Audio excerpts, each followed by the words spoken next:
नमस्कार दोस्तों। आज का जो हमारा टॉपिक है वो है CT value in the COVID test.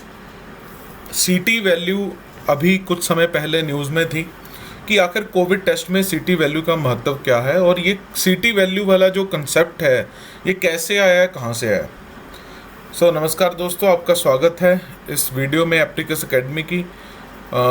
मैं विश्वजीत सिंह। ठीक है, आप मेरे साथ फेसबुक और इंस्टाग्राम पे यहाँ से जुड़ सकते हैं एंड एप्लीकस एकेडमी जो टेलीग्राम चैनल है उसको आप लाइक भी कर सकते हैं। वहाँ इन सभी वीडियोस का जो पीडीएफ है मैं अवेलेबल करा रहा हूँ। तो आइए हम इस टॉपिक की तरफ बढ़ते हैं। व्हाट इज़ बेसिकली सीटी वैल्यू। आरटीपीसीआर टेस्ट में सीटी वैल्यू की बात की जाती है जब कोई पेशेंट कोविड पॉजिटिव आ जाता है, कोविड-19 पॉजिटिव। अब ये इशू कहाँ से आया है? Recently there was a request sent by the Maharashtra government to the ICMR. Indian Council of Medical Research को महाराष्ट्र गवर्नमेंट ने एक रिक्वेस्ट भेजी। उन्होंने क्लैरिटी मांगी स्टेट ने कि क्या किसी ऐसे पर्सन को जो कोविड नेगेटिव है और उसकी सीटी वैल्यू 24 से ज़्यादा है और असिम्प्टोमेटिक है, क्या उसको ट्रीट करना एडवाइजेबल है? ध्यान से सुनिए, ऐसा इंसान जिसकी रिपोर्ट तो कोविड नेगेटिव आई है लेकिन सीटी वैल्यू 24 से ज़्यादा है और वो असिम्प्टोमेटिक भी है, तो क्या हम इस तरह के पर्सन को ट्रीट करें कि ना करें? ये क्लैरिफिकेशन मांगी गई थी महाराष्ट्र गवर्नमेंट के द्वारा आईसीएमआर से। कुछ दिनों के बाद आईसीएमआर के जो डीजी हैं वो स्टेट हेल्थ सेक्रेटरी को लिखते हैं कि आईसीएमआर ने वायरोलॉजी लेबोरेटरीज हैं जितनी भारत में, उनसे इनपुट लिया है और वो एक सीटी वैल्यू पर पहुंची हैं कट ऑफ के लिए। और आईसीएमआर ने जो बेसिकली रिकमेंड किया है वो ये किया है कि ऐसे सारे पेशेंट जिनकी सीटी वैल्यू 35 से कम आ रही है उनको आप पॉजिटिव मान लो। ठीक है, चाहे उनकी, देखिए ध्यान दीजिए यहाँ पे, चाहे उनकी जो कोविड टेस्ट रिपोर्ट नेगेटिव है लेकिन अगर उनकी सीटी वैल्यू इज लेस देन 35 तो आप उनको पॉजिटिव मानिए। अगर ये 35 से ज़्यादा है तो ही आप उनको नेगेटिव मानोगे, वरना इनको पॉजिटिव मानो, चाहे वो कोविड नेगेटिव ही क्यों ना हो भले। तो अब यहाँ प्रश्न उठता है, या आपके मन में भी यही सवाल होगा कि ये सीटी वैल्यू क्या है, व्हाट इज दिस सीटी वैल्यू। तो टेक्निकली इसको हम समझने की कोशिश करते हैं।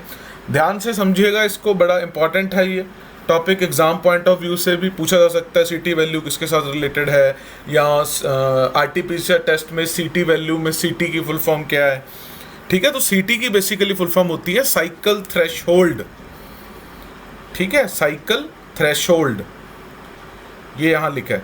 तो सीटी वैल्यू क्या है? कोविड का जो टेस्ट है आरटीपीसीआर उसमें से निकल कर आती है।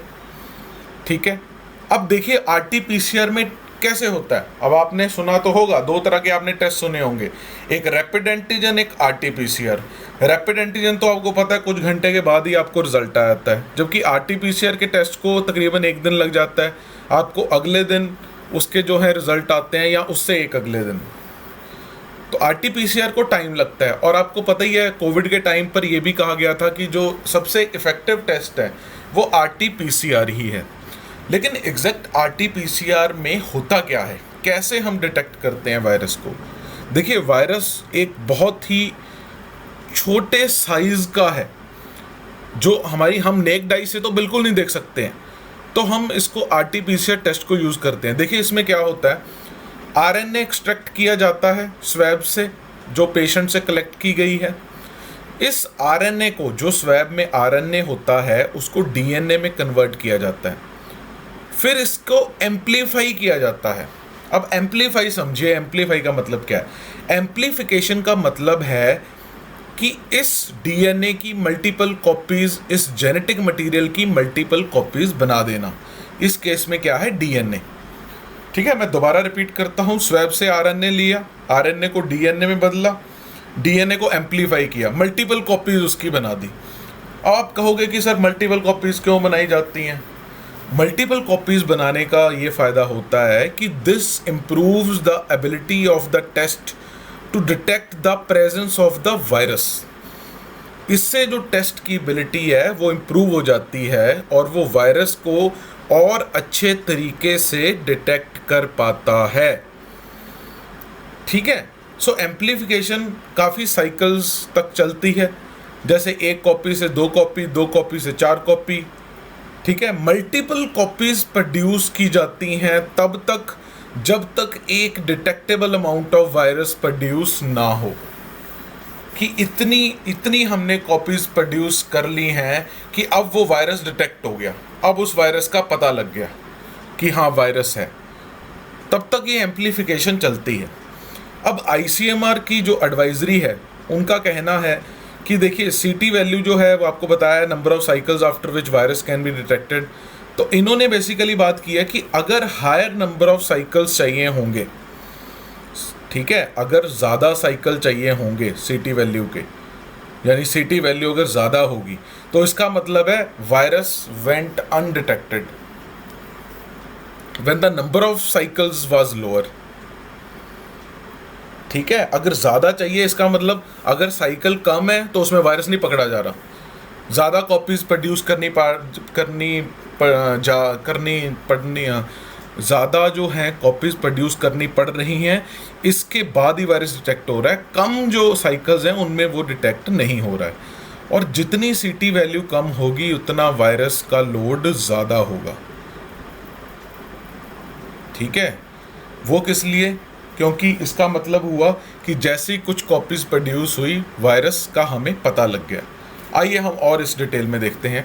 ICMR के मुताबिक एक पेशेंट कोविड पॉजिटिव है अगर CT वैल्यू इज बिलो 35, अगर 35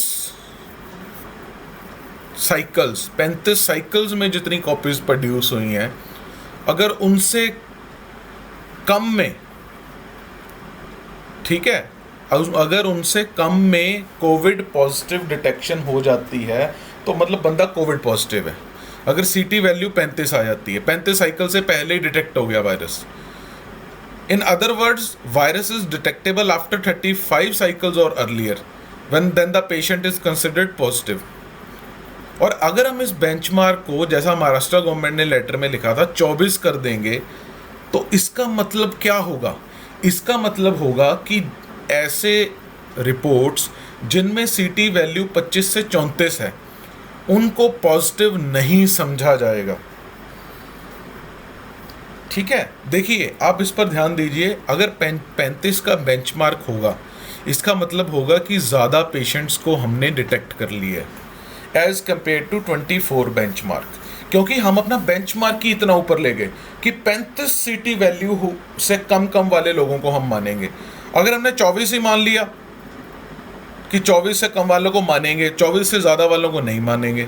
ठीक है, तो ऐसे तो ये हो सकता है कि किसी के मान लो 30 हो साइकिल्स और नेगेटिव रिपोर्ट आए लेकिन वो बंदा हो कोविड पॉजिटिव। तो ICMR ने बेसिकली देखो क्या बात कही है कि lowering the CT threshold parameter may lead to missing several infectious persons. अगर हमने CT थ्रेशोल्ड को कम कर दिया तो हम बहुत सारे ऐसे लोगों को मिस कर देंगे जो इन्फेक्शियस होंगे। इसलिए जो CT वैल्यू रिकमेंड की है वो की है 35। डॉक्टर शाहिद जमील हैं, वायरोलॉजिस्ट हैं लीडिंग, इनका कहना है CT value as a measure of transmission potential. CT value बताती है कि ट्रांसमिशन पोटेंशियल वायरस का कितना है। सो अगर ज़्यादा वायरस होगा मेरे थ्रोट और नोज़ में तो मैं उसको ज़्यादा अच्छे तरीके से ट्रांसमिट कर पाऊंगा। ठीक है, जितना ज़्यादा वायरस उतनी ज़्यादा ट्रांसमिशन, उतना ज़्यादा घातक। जनरली देखो ग्लोबली अगर बात करें, पूरी दुनिया में एक्सेप्टेड लेवल जो हैं, कट ऑफ्स है, वो रेंज करती है बिटवीन 35 to 40। ये डिपेंड करता है कि टेस्टिंग इक्विपमेंट बनाने वाली कंपनी किस तरह की है। ICMR ने जो बेसिकली 35 की वैल्यू निर्धारित की है, ये 2 चीज़ों पे की है, इसका आप ध्यान रखिएगा। लैब एक्सपीरियंसेस और inputs from several virology labs. ठीक है, Indian journal of medicine microbiology में एक स्टडी पब्लिश हुई थी जिसमें ये कहा गया था कि there was no correlation between CT values and severity of disease और mortality in patients with COVID-19 diseases. कि ऐसा नहीं है कि सीटी वैल्यू का रिलेशन है कि जितनी जी ज़्यादा सीटी वैल्यू आ रही है तो सेवेरिटी ऑफ डिजीज़ ज़्यादा है, ऐसा कुछ नहीं है। सीटी वैल्यू हमें सिर्फ बताती है about the viral load in the throat and not in the lungs. And CT value does not relate with severity, but it was related with infectivity. कितनी इन्फेक्शन कर सकता है, कितना वायरस ट्रांसमिसेबल है, ट्रांसमिशन कितनी हो सकती है इस वायरस की। देखिए बहुत सारे फैक्टर मैटर करते हैं जब RT-PCR टेस्ट को इंटरप्रेट करना होता है, और रिजल्ट भी काफ़ी सारे फैक्टर्स पर डिपेंड करता है, जैसे किस तरह से स्पेसिमन कलेक्शन हुई है, ठीक है, किस तरह से उसका एनालिसिस हो रहा है। अगस्त में पिछले साल ICMR ने बेसिकली एडवाइजरी जारी की थी कि सीटी वैल्यू डिपेंड करेगी कि किस तरह से आप सैंपल कलेक्ट करोगे। अगर आपने पुअरली कलेक्ट किया है सैंपल तो सीटी वैल्यूज़ इनअप्रोप्रिएट आएंगी। और इसके बिना सीटी वैल्यूज़ इस बात पर भी निर्भर करती हैं कि जो टेस्ट कर रहा है उसका टेक्निकल कॉम्पिटेंस कितना है, इक्विपमेंट को कितना कैलिब्रेट किया गया है, और इंटरप्रेटर्स के एनालिटिकल स्किल्स किस तरह के हैं,